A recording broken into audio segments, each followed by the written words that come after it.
Lead is the lowest, the basest of ores, though holding within it primordial fires. Tin's ruled by Jove, but is still rather low, though brilliant without, it conceals several flaws. Iron, like Mars, is hard, heavy, and sharp, but struck unprepared, it can shatter apart. Copper, like Venus, is pliant and bright, though tarnished too easily, too prone to combine. Mercury's gleam is much harder to dim, but though swiftly it flows, it can still be corrupted. Silver's more pure, like the moon's shining light, but only reflects what it's standing beside. Gold is the noblest, the shine of the sun. It's pure, incorruptible, second to none. Platinum, though, is by some thought the greatest, both silver and gold, as their more perfect marriage. Lead's heavy weight holds hidden flame, or so the ancient writers say, its bulk the fuel to power its change, for alchemy to strip away. To physicists, it's spent and dead once radiation's fire is bled, and larger isotopes decayed to mass that blocks their burning rays. In nature, lead is not inert. It bonds with others and itself, gathering in unwary hosts, weighing down our nerves and hearts.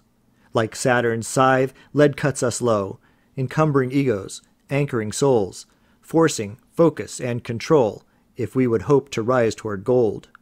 But heavy, grim, and poisonous are not lead's flaws, but found in us, in how we think and what we choose, to make good use, or fall as fools.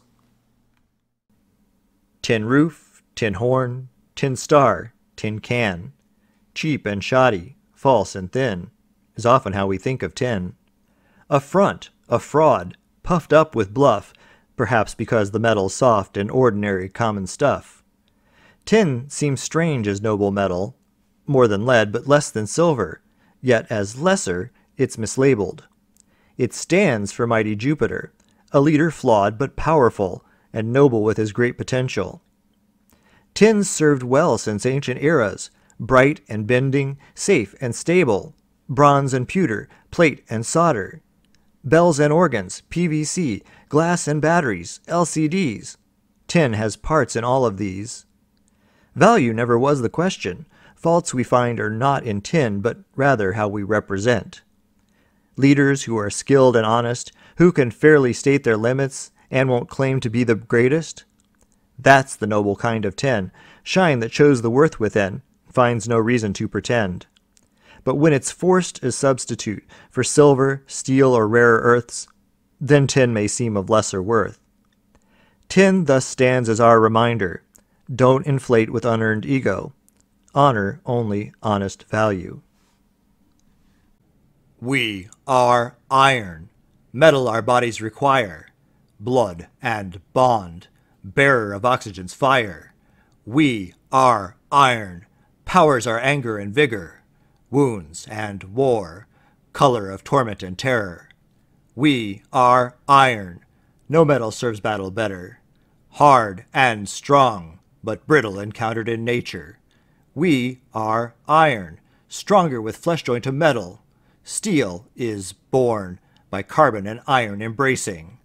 We are iron, start of technology's motion, gear and cog, root of all modern production.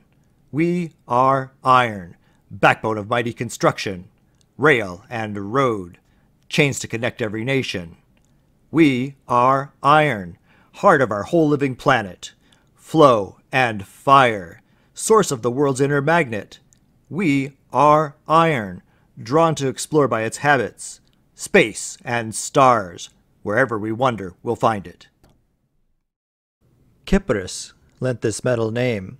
Cupid's mother shared her fame, correspondent to her planet, comely icon in bright raiment. Concupiscent through many bonds, consort to both forge and war, cunning alloys ductile core, compound in 1,000 forms. Commerce covets her for more, common coinage, coat or core, corded for her fine conduction, coaxing coils for power's production.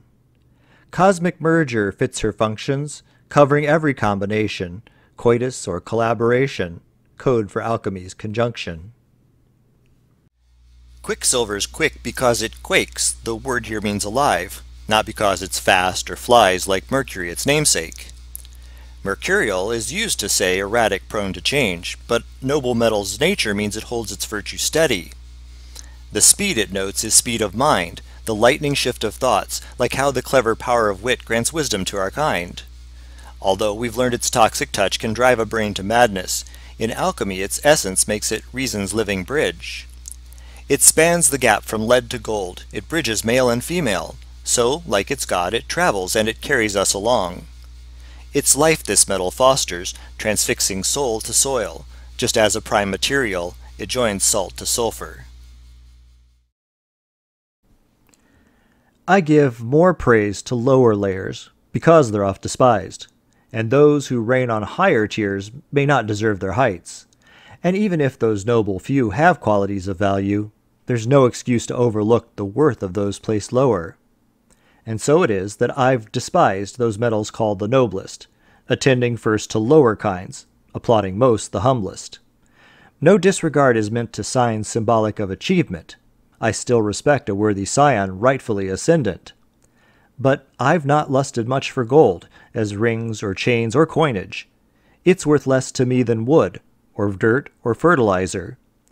Silver's nicer to my eye and holds a firmer figure, but I'd still sell her to survive and never miss her mirror. Though I'm reminded not to leap with lower-class invective to tumble down what's placed atop as upper-crust rejection. Some do earn their love and praise, as always raising virtue, and some at least are not to blame for being raised by others.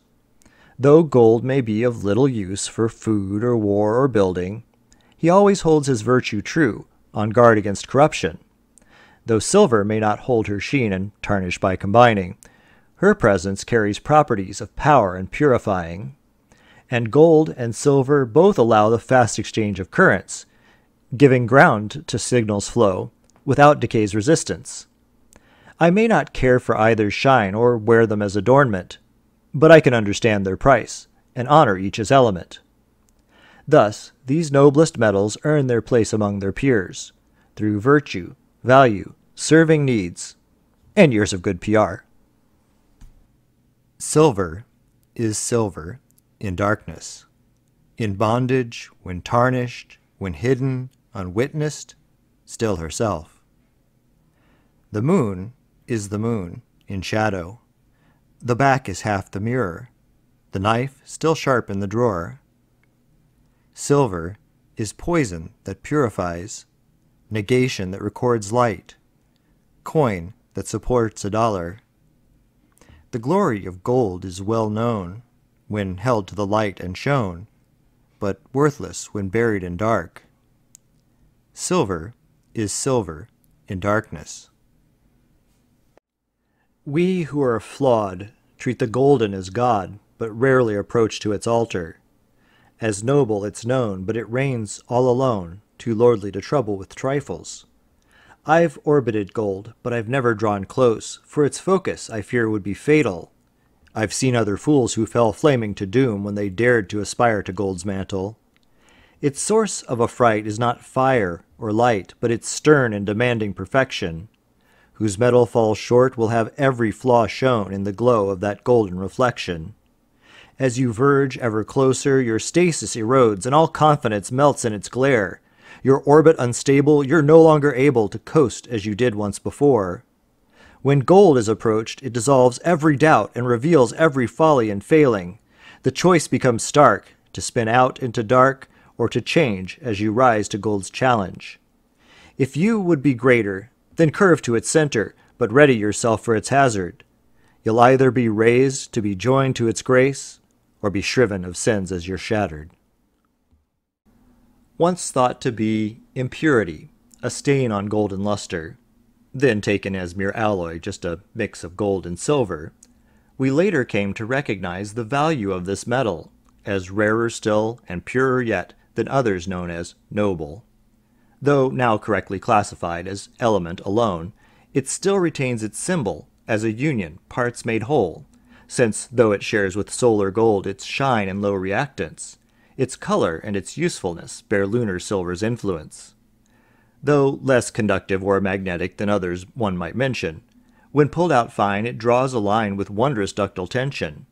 It holds its shape with solid weight and never loses brilliance, plus serves as potent catalyst for elemental unions. So, though declared the finest hue, the metal claimed by kings, platinum is humble and serves for lesser things. Thus, some place platinum nobler than even glittering gold, as symbol of projection, the high to low returned.